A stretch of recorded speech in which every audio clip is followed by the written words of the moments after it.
Isang mapagpalang araw sa ating lahat, mga mare. Feeling blessed nga ang kumari nyo for today's video. Sumahod na nga kasi yung mister ko kahapon, kaya eto, maganda na naman ang gising ko ngayon. Sino ba naman ang hindi gaganda ang gising? Kailangan pa ba i-memorize yan? Sahod na, ibig sabihin, makakatanggap na rin tayo ng ayuda. Ito din talaga ang isa sa mga araw na pinakahihintay nating mga nanay. Binuksan ko na nga tong pinto namin at sumilip muna ako dito sa labas. At maulan pa din nga ang panahon ngayon, mga mare. Yang mga nilabhan ko, ilang araw na naman kaya yang tatambay sa sampayan. Hoy, yung malaki mong pante, talaga namang dinisplay mo pa. At sino ba namang nanay ang hindi sasaya kung ito ang bubungad sa'yo pagising mo sa umaga? Kompleto stock na naman nga tayo, pero pinaka-importante dyan, etong kape ko. Mawala na nga yan lahat, wag lang to.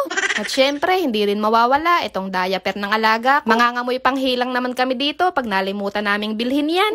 At buti na nga lang talaga, nakapamili na kami ngayon. Said na kasi talaga ang laman itong mga lalagyanan namin. At bago ko nga ayusin yung mga pinamili namin, magkakape na muna ako dito. Hindi talaga to mawawala sa morning routine ko. Hindi kasi talaga makukumpleto ang araw ko nang wala nito. Kaya kaway-kaway sa mga coffee is life din dyan. Tara, kape na tayo mga mare. At eto naman kumari ko, kaya aga-aga, chinichika na agad ako. Huling-huli tuloy tayo nito sa camera.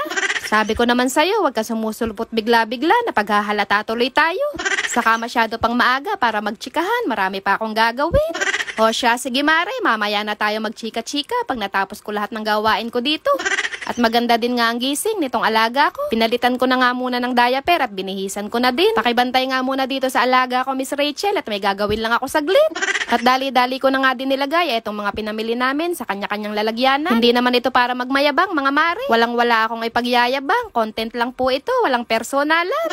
Pero sobrang nai-inspire lang talaga ako sa mga vlogger na napapanood ko pag nagre-refill sila ng mga stock nila. Yung tipong mapapanganga ka na lang sa sobrang dami ng pinamili nila. Pangarap ko rin sana na maranasan namin yun balang araw. Pero kung ano man ang meron kami ngayon, labis-labis ko nang ipinagpapasalamat. Pero kung ibibigay yun sa amin, why not?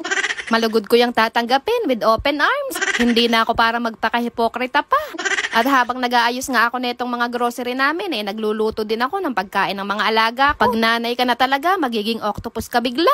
Yung mga gawain, hanggat maaari, pagsasabay-sabayin mo nang matapos lang agad. At nililigpit ko na nga din etong eco bag ko dahil gagamitin ko pa ulit ito sa susunod. Dito kasi sa amin, kanya-kanyang dala ng eco bag pag mag-grocery. Pag hindi ka kasi nagdala ng sarili mong eco bag, ilalagay nila yung mga pinamili mo sa supot na papel na madaling mawasa. Dito kasi sa amin, bawal ang plastic. Kaya alam mo na mare, bawal ka dito. Char. At eto na nga mga mare, natapos na din ako mag-ayos. Charan! Isang nanay na naman nga ang lumigaya. Hindi lang basta maligaya, biglang sipag din nung makatanggap ng ayuda. Kaya eto, napaluto ako ng nire-request ng asawa kong ulam. Uuwi ka dito na masarap ulam mo mamaya. At gusto ko lang din pala magpasalamat sa mga solid kumarites ko dyan. Parami na ng parami ang ating samahan. Kaya sa mga hindi pa nakapalo dyan, baka naman. More kumarites at more chikahan to come.